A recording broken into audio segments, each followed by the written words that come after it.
हर खबर पर होगी आपकी पकड़। डाउनलोड कीजिए एबीपी लाइव ऐप। आपको बता दूं, मेरे साथ बीजेपी प्रवक्ता संबित पात्रा जुड़ गए हैं, कोलकाता से वकील तौसीफ अहमद खान जुड़ गए हैं, मौलाना आजाद नेशनल उर्दू यूनिवर्सिटी के चांसलर फिरोज बख्त अहमद जुड़ गए हैं और साथ ही मुस्लिम स्कॉलर हाफिज गुलाम सरवर भी जुड़ गए हैं। सबसे पहले तौसीफ खान, आपके पास आते हुए, आखिर ऐसा क्या है कि चीजें छुपाने की कोशिश कर रही है पश्चिम बंगाल की सरकार? क्यों आईएम सिटी को बाकायदा पत्र जारी करके ये सवाल पूछना पड़ता है कि बताइए इन सवालों के जवाब क्या हैं?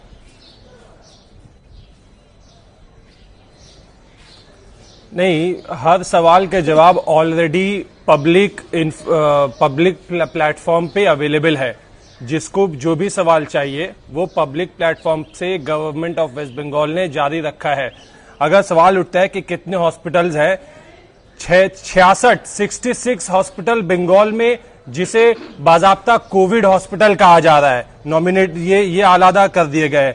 8000 कोविड बेड अवेलेबल है। 8000 कोविड बेड में 178 कोविड बेड ऑक्यूपाइड है। 1500 वेंटिलेटर अवेलेबल रखे गए, जिसमें 10 वेंटिलेटर को अभी यूज किया गया है।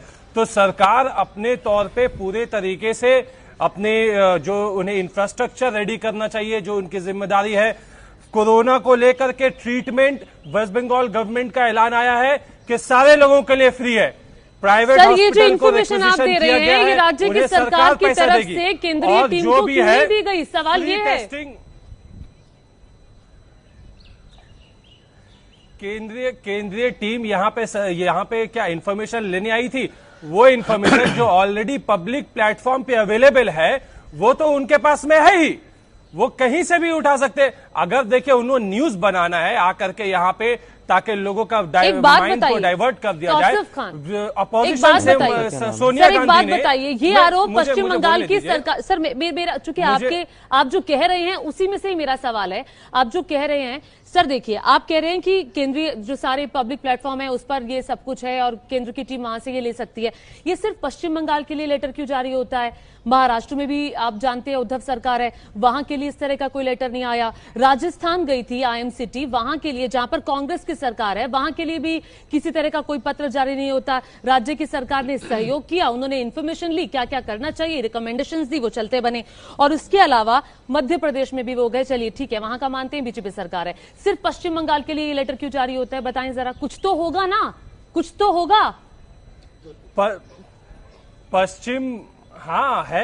पश्चिम बंगाल के लिए अगर लेटर जारी नहीं किया जाएगा होम मिनिस्ट्री से, तो मीडिया वाले और पूरे देश वाले सवाल खड़ा करेंगे, जो सवाल सोनिया गांधी ने उठाया है हमारे प्रधानमंत्री से, कि आप जो है लोगों को 7500 रुपए करके हर एक लोगों के बैंक खाता में दीजिए, क्योंकि 20 करोड़ जॉब लॉस हुआ है।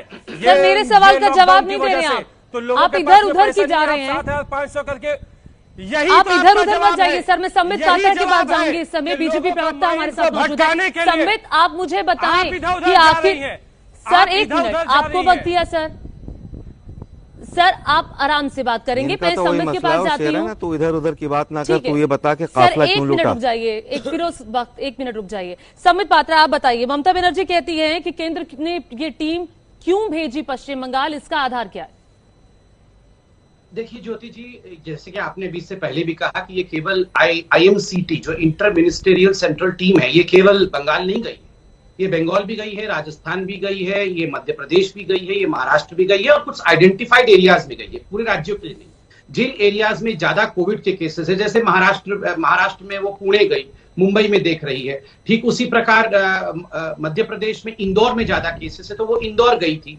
बंगाल में भी जिन जिलों में ज्यादा केसेस है, मेरे पास जिलों का नाम है कलकत्ता, हावड़ा, मेदिनीपुर ईस्ट, 24 परगना, कालिम्पोंग और जलपाईगुड़ी, इन जगहों पर गई है। और ये कोई राजनीति करने नहीं गई है, ये एक्सपर्ट टीम है, सजेशन देने के लिए गई है। और मेरे पास वो चिट्ठियां भी मौजूद है जिन चिट्ठियों के विषय में आपने बताया।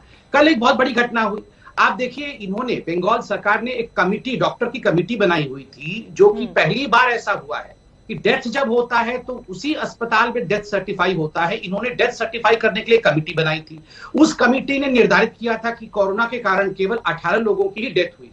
मगर जब चिट्ठी आईएमसीटी की गई और उसमें क्राइटेरिया बताया गया आईसीएमआर के गाइडलाइंस का, तब इसको रिवाइज किया गया कुछ मिनटों के बाद रिवाइज होके 57 डेथ डिक्लेयर किया गया। मतलब 39 डेथ को बंगाल की सरकार छुपा रही थी। इस बात को बंगाल की सरकार ने एक्सेप्ट किया। मैं उसका उदाहरण देके समझाता हूँ किस प्रकार से मैं बीच में बिल्कुल नहीं चिल्ला रहा था। मुझे लगता है चिल्ला चोट की डिबेट नहीं होनी चाहिए। ज्योति जी, मैं आपसे रिक्वेस्ट करूंगा, मैं पूरा कर लूं, तो सिर्फ आपको भी मौका दूंगी, जल्दी से अपनी बात पूरी करिए समित। हाँ, देखिए, इन लोगों ने जो कमिटी ऑफ डॉक्टर्स बनाया हुआ है उसके आधार पे अगर किसी को किडनी का कोई प्रॉब्लम है, डायबिटीज की कोई प्रॉब्लम है और वो उसका डेथ होता है और वो कोविड पॉजिटिव है, तो उसे कोविड पॉजिटिव डेथ के रूप में नहीं दिखाया जाएगा, उसे किडनी के डेथ के रूप में दिखाया जाएगा। ये पूरी तरह से आईसीएमआर के गाइडलाइंस का हनन है। तो कल उन्होंने इसको चेंज किया। दूसरी बात, ये जो चिट्ठी मैं आपको दिखा रहा हूं, ये आईसीएमटी की टीम की चिट्ठी है। बंगूर अस्पताल, जो कि मुख्य अस्पताल है कोविड के लिए बंगाल के अंदर, उस अस्पताल के केओस,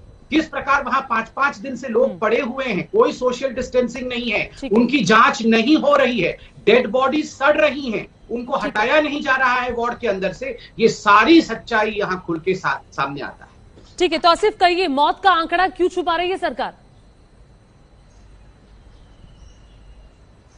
नहीं, आप देखिए, आप संबित पात्रा जी ने जिस तरह की बात बोले हैं उससे ये समझ में आता है कि राज्य की चीफ मिनिस्टर जो है अपने ही लोगों का बुरा चाहेगी।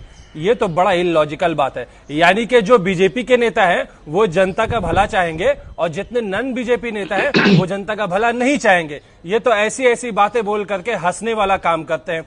मैंने देखिए आपको पहले बताया कि बंगाल को न्यूज में इसलिए लाया जा रहा है ताकि जो सवाल मोदी जी के खिलाफ उठते हैं उस पर चर्चा ना हो सके।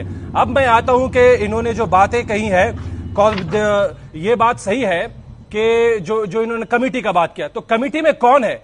कमेटी में तो डॉक्टर्स ही हैं और वो डॉक्टर जो हॉस्पिटल में है। एसएसकेएम के डॉक्टर चौधरी साहब बड़े नामी हैं, बड़े ग्रामी वो डॉक्टर हैं, वही तो कमेटी में है और वही तो डिसाइड करेंगे। कोरोना के टाइम पे हर मौत को कोरोना का डेथ गिनना सही होगा या कोरोना के टाइम पे वो मौतें जो अगर हार्ट अटैक से हो रही है या किसी और वजह से हो रही है, टीबी के वजह से हो रही है, हाइपरटेंशन की वजह से हो रही है, उन मौतों को अलग करना होगा और जो मौतें कोविड के वजह से हुई है उन मौतों को अलग करना होगा। इस पे इनका डिस्प्यूट रहा है कोमॉर्बिडिटी को लेकर के। अच्छा, मुझे एक बात बताइए, सिर्फ ये आरोप बोला गया है 18 कोविड है और 39 कोमॉर्बिडिटी है। आपकी सरकार पर ही लग रहा है। फिरोज बख्श साहब भी हमारे साथ जुड़ गए। फिरोज साहब, आप बताइए कि आखिर ऐसा क्या है जो ममता सरकार छिपाना चाहती है, क्यों छिपाना चाहती है? देखिए ज्योति जी, मैं बड़े अदब और एहतराम के साथ, बड़ी विनम्रता के साथ मैं कहना चाहूँगा, मैंने अपने दोनों दोस्तों को सुना, संबित भाई को भी सुना और तौसीफ साहब को भी सुना।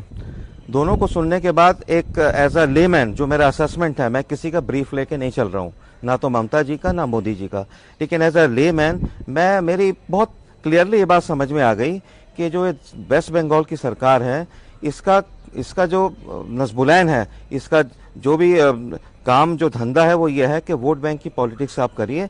और बड़ी शर्म की बात है कि लोगों की मौतें हो रही हैं। ठीक है, ये एक आपदा है, विश्व आपदा है, हिंदुस्तान भी इससे घिरा हुआ है। कम से कम इसमें तो इस तरह की बात नहीं करनी चाहिए। यहाँ भी अपना वोट बैंक देख रही है। मुझे एक minute please let me complete. Tausif साहब, लेट मी कंप्लीट। मैं आपके बीच में नहीं बोला था। Have manners. ठीक है, करोड़ों लोग आपको देख रहे हैं, अगर इस तरह से करेंगे तो आपकी मौकरी होगी। तो मैं बड़े अफसोस के साथ ये कहना चाहता हूँ, ज्योति जी, एक सेकंड प्लीज, थोड़ा धैर्य रखिए, सब्र तहम्मुल रखिए। यही तो मसला है कि आप जैसे लोग धांधा करना शुरू कर देते हैं टेलीविजन पे। लोग कहते हैं इन मुसलमानों में धैर्य नहीं है। देखिए, रोग यानी कि कोरोना धर्म जाति के नाम पर भेदभाव नहीं करता है और ये बात शायद कुछ लोगों को समझ नहीं आती। और देखिए, पश्चिम बंगाल सरकार लगातार केंद्र सरकार को निशाने पर लिए हुए है। केंद्र कह रही है कि हमने टीम भेजी, उस टीम का पश्चिम बंगाल की सरकार सहयोग नहीं कर रही है। और ये राजनीति कोरोना के वक्त में आखिर क्यों हो रही है, जब बहुत सारे मुख्य मुद्दे भी हैं। इस वक्त हमारे साथ हाफिज गुलाम सरवर साहब हैं, जो कि मुस्लिम स्कॉलर है। हाफिज साहब, आपके पास में ब्रेक से पहले नहीं आ पाई थी, मैं आपसे सीधे सवाल पूछूंगी। जो राज्यपाल हैं वो सीधे कह रहे हैं कि गरीबों को राशन नहीं मिल रहा है, जो स्थिति है वो खराब है, लॉकडाउन का उल्लंघन हो रहा है, पालन ढंग से नहीं हो रहा है। और ऐसे में राजनीति ममता सरकार आखिर क्यों कर रही है, क्या आपको समझ में आ रहा है?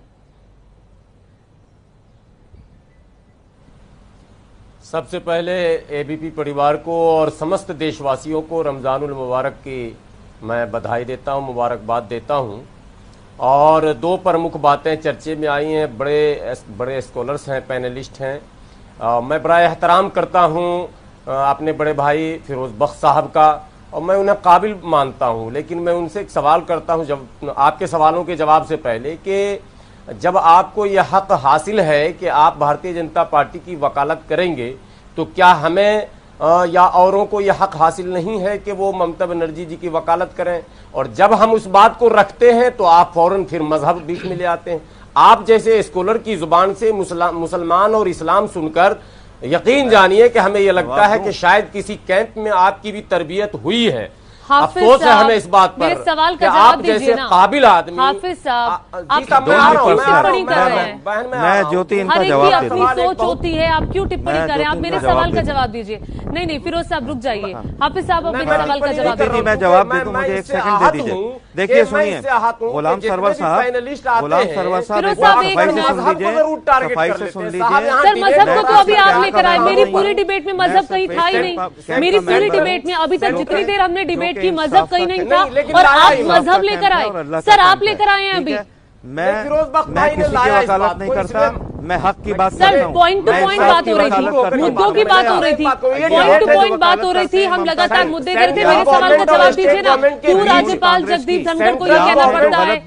रुक जाइए सर। फिरोज बख्श साहब आप चुप हो जाइए। हाफिज साहब आप कहिए, क्यों आप धर्म को लेकर आए, बताइए।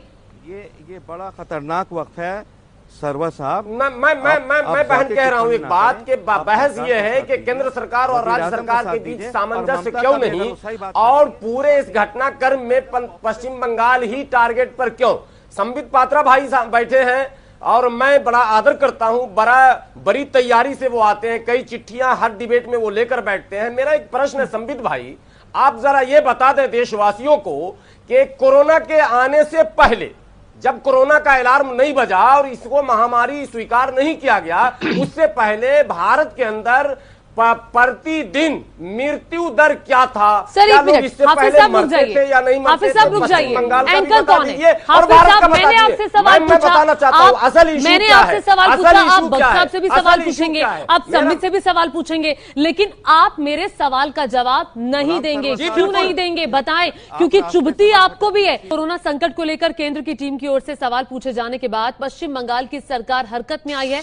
पश्चिम बंगाल के मुख्य सचिव ने राज्य के सभी अस्पतालों को नोटिस जारी किया है और इस नोटिस में कहा है कि किसी भी मरीज को इलाज से मना नहीं किया जाए। जहां डॉक्टर काम कर रहे हैं वहां पूरे इलाके को लगातार सैनिटाइज किया जाए।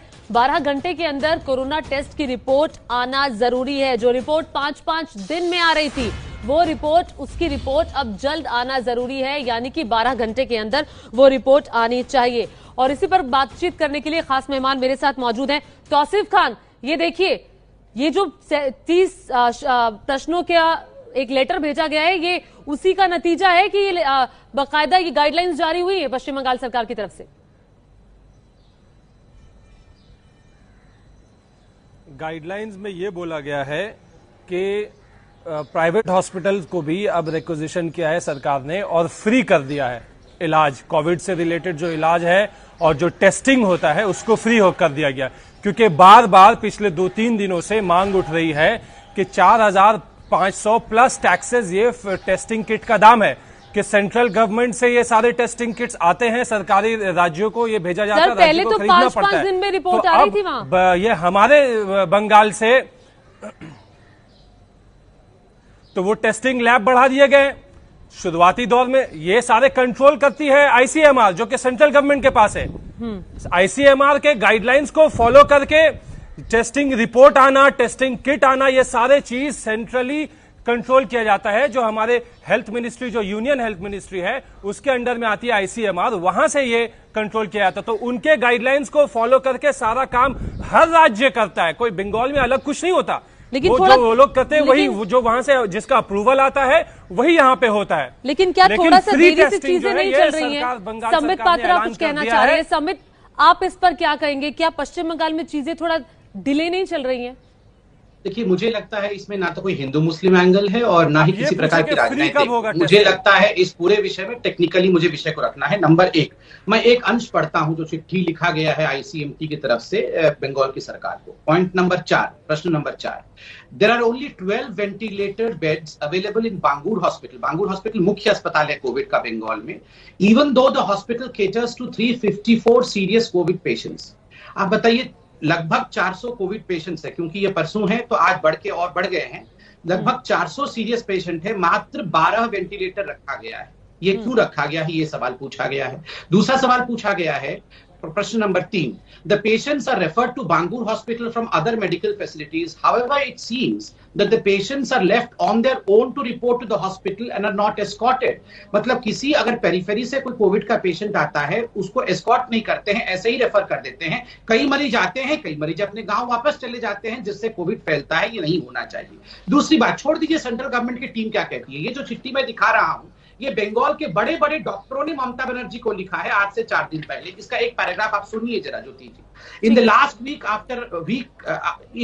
Week end half we have come across our watched with growing concern reports on COVID-19 situation in West Bengal. There are two specific issues that are most disgusting. Number one, the gross under-testing of the West Bengal government, and secondly, the misrepresentation of data on the cause of death of COVID-19.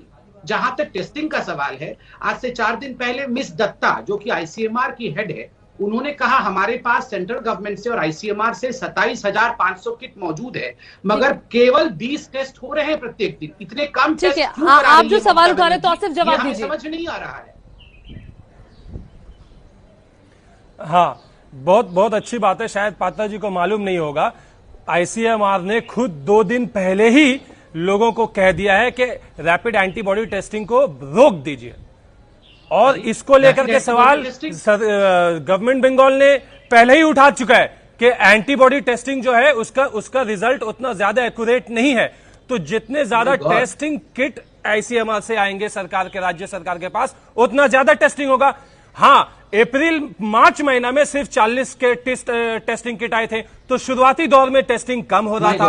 अब क्योंकि और हमारे पास में testing kit available है, जो सरकार ने बोला है, सरकार ने बाकायदा प्रेस कॉन्फ्रेंस में नंबर दिया है कि अभी जो है टेस्टिंग किट, अभी ज्यादा टेस्टिंग हो रहे हैं और टेस्टिंग किट फॉल्टी है, उसका रिजल्ट एक्यूरेसी नहीं है, ये आईसीएमआर ने खुद माना है। हाँ, बताइए संबित, कहिए। देखिए, कभी भी गलत इंफॉर्मेशन, मैं एक बहुत बड़ी बात यहां बताना आवश्यक है, कभी भी इतने बड़े चैनल से रॉन्ग इंफॉर्मेशन नहीं जाना चाहिए। डायग्नोसिस के लिए रैपिड टेस्टिंग किट नहीं है। डायग्नोसिस केवल आरटीपीसीआर से होता है, रैपिड टेस्टिंग किट से नहीं होता है। रैपिड टेस्टिंग किट केवल एपिडेमियोलॉजिकल सर्वेलेंस के लिए है, और डायग्नोसिस के लिए आरटीपीसीआर, जो कि 27,500 ने भेजा ना। एक सेकंड रुकिए ना, मैं ये बहुत बड़ी मिस इंफॉर्मेशन जाएगी। अरे डॉक्टर भी है, उनको जरा सुन लीजिए। नंबर 1 याद रखिए, जो अभी कहा गया कि डायग्नोसिस रैपिड टेस्टिंग से होती है, ये गलत बात है, गलत इंफॉर्मेशन है। डायग्नोसिस केवल और केवल आरटीपीसीआर से होता है, रैपिड टेस्टिंग केवल और केवल एपिडेमियोलॉजिकल सर्वेलेंस के लिए। और जहां तक आरटीपीसीआर किट का विषय है, RTPCR kit more than sufficient number में बंगाल गवर्नमेंट खुद मानती है कि हमारे पास है, मगर वो कम संख्या में जांच करा रहे हैं। प्रश्न आईसीएमटी ने इसी विषय पर उठाया है कि संख्या तो आपके पास बहुत है, आप टेस्ट क्यों कम करा रहे हैं? ठीक है, तो ये 37 सवालों के जवाब आपकी राज्य सरकार कब तक देगी? तौसीफ, देखिए, बात को घुमाते हैं डॉक्टर हो करके भी। डायग्नोसिस का बात कब किसने बोला कि डायग्नोसिस होता है ये रैपिड एंटीबॉडी टेस्टिंग किट से? जिस पर्पस के लिए सेंटर से आएगी, अरे भैया, जिस पर्पस के लिए आप वहां से दिल्ली से भेजेंगे टेस्ट किट, वही पर्पस के लिए ना यहाँ इस्तेमाल किया जाएगा। या यहाँ के बंगाल, आप समझते हैं कि आप ही बहुत बड़े डॉक्टर है और बंगाल के डॉक्टरों को कुछ नहीं मालूम। अरे आप जो मेडिकल एक्सपर्ट जानता है, किट फॉल्टी है, करेंगे तौसीफ साहब, बताइए। आप तो साइंस को मेडिकल व्यू, ये महाशय कौन है? मैं देखिए, मेरे सामने स्क्रीन नहीं है, मेरे सामने स्क्रीन नहीं है, तो आप इन फिरोज तो ये अहमद बोल रहे हैं। हाँ, बख्तर साहब को आपने अलाउ कर दिया मुझे इंटरव्यू। फिरोज बख्त साहब को आपने अलाउ कर दिया मुझे इंटरवीन करना, ये तो आपको नहीं करना चाहिए क्योंकि मेरे सामने स्क्रीन नहीं है, मैं देख नहीं पा रहा हूँ कौन क्या बोल रहा आप ही कह रहे हैं, है। तो आप ही देखिए को सुन बात रहे यह हैं। है कि यहाँ पे सारी चीजें जो है तो सेंटर की मान करना पड़ता है, सेंटर को मान करके करोड़ों लोग दुनिया भर में इस चैनल को देखते हैं। आप चुप And you बैठिए, are अभी रुक misguiding जाइए, and misleading आपको अलाउ नहीं किया, आपका वक्त आएगा, पड़ेगी ना। आप अरे भाई, बोलिए, आप आप झूठ मत बोलिए इतने बड़े चैनल से। बस देखिए- आप रुक जाइए, तौसीफ को सुन ले फिर आप अरे- अपनी बात कहिएगा। अरे आप मोदी जी को डिफेंड कीजिए, देखिए आप देखिए सीधी बात आप रखिए, ना सीधी इसको- बात रखिए, इसको तौसीफ, सीधी सेंटर बात में रखिए। सुनिए, मोदी जी का नाम ना लीजिए, ऐसे आपके मुंह से मामले मोदी में जी का नाम अच्छा ऐसे नहीं लगता। एक बात सुन लीजिए आप, ये देखिए, एक एक मिनट, शेर बस आप प्राइम आप चुप हो मिनिस्टर जाइए। आपके ऊपर दो बस लाइनें आप- फिट आती नहीं हैं। नहीं तो आप चुप, इधर उधर की ना आप बात कर, ये बस इनको आप चुप इंटरवीन हो जाइए कराइए, ना, तौसीफ को इनको सुन लीजिए। इंटरवीन ये कराना बता बंद कि कराइए, फासला इनको क्यों इंटरवीन लगा? कराना बस बंद आप कराइए। चुप हो ये जाइए। कौन है ये जो टपक जाते हैं और बस कुछ आप भी बोल चुप देते हो हैं? जाइए, तौसीफ ये आप कहिए, अब आपको चॉकलेट मिलेगा। तौसीफ आप कहिए। बीजेपी हेडक्वार्टर से भक्त साहब को चॉकलेट मिल ये जाएगा। ये क्या अब बात टिप्पणी है? सुनिए, ये क्या टिप्पणी है? प्रधानमंत्री ये और क्या चीफ टिप्पणी है? मिनिस्टर आप के ऐसी भाषा सारे में इस्तेमाल मत करिए। सारे 1-to-1 बात हुई है, इसलिए आप झूठी मीटिंग बात हो कर रहे हैं। चुकी है, आप काले कौवे सारे को सफेद मीटिंग कह रहे हो चुकी क्या है। बात कर रहे हो आप? क्या कर रहे चीफ हैं? मिनिस्टर और प्रधानमंत्री, आप झूठ अरे बोल रहे हैं, इनको आप झूठ इनको बोल रहे बैठने हैं। बोलिए, इनका आपको वक्त क्या आएगा ये उम्मीद है? बोल बस लेंगे, आप चुप हो इनका जाइए। वक्त आएगा ये बोल देंगे। बस वो आप, मीटिंग आपको हुई भी है, मौका झूठ मिलेगा, बात है। आपको भी मौका मिलेगा, रुक जाइए, कहिए तौसीफ। देखिए कुछ ही दिन पहले प्रधानमंत्री ने सारे चीफ मिनिस्टर के साथ में मीटिंग किया है और रेगुलरली मीटिंग हो रहा है, 2 दफा मीटिंग हो चुका है। हाँ। और बंगाल के चीफ मिनिस्टर ने प्रधानमंत्री से मीटिंग में बहुत स्पष्ट तरीके से किया है कि हम पूरी तरीके से सहायता के लिए आपके है। साथ जुड़े हुए ठीक हैं, है। आपके साथ खड़े हैं। ठीक जैसे है। पूरा देश ठीक है। अपने प्रधानमंत्री के पीछे खड़ा है, पूरा राज्य ठीक है, अपने लेकिन चीफ एक आरोप मिनिस्टर भी के पीछे ममता खड़ा बनर्जी ने है। यहाँ लगाया पे है कोई झगड़ा नहीं है, ठीक है, तो टीवी में आपकी झगड़ा बात होगी। कराया जा समित के रहा है। पास जाना चाहूंगी। समित, एक आरोप भी ममता बनर्जी ने लगाया और ममता ने कहा साफ तौर पर कि जानबूझकर पश्चिम बंगाल की सरकार को बदनाम करने की कोशिश केंद्र की तरफ से की जा रही है। क्यों? राजस्थान की सरकार ने किसी प्रकार का आरोप नहीं लगाया, वहां भी आईएमसीटी की टीम गई हुई थी। किसी प्रकार का आरोप भारतीय जनता पार्टी ने केरल की सरकार पे नहीं लगाया, केरल की सरकार ने केंद्र की सरकार पे नहीं लगाया, वहां भी हमारी सरकार नहीं।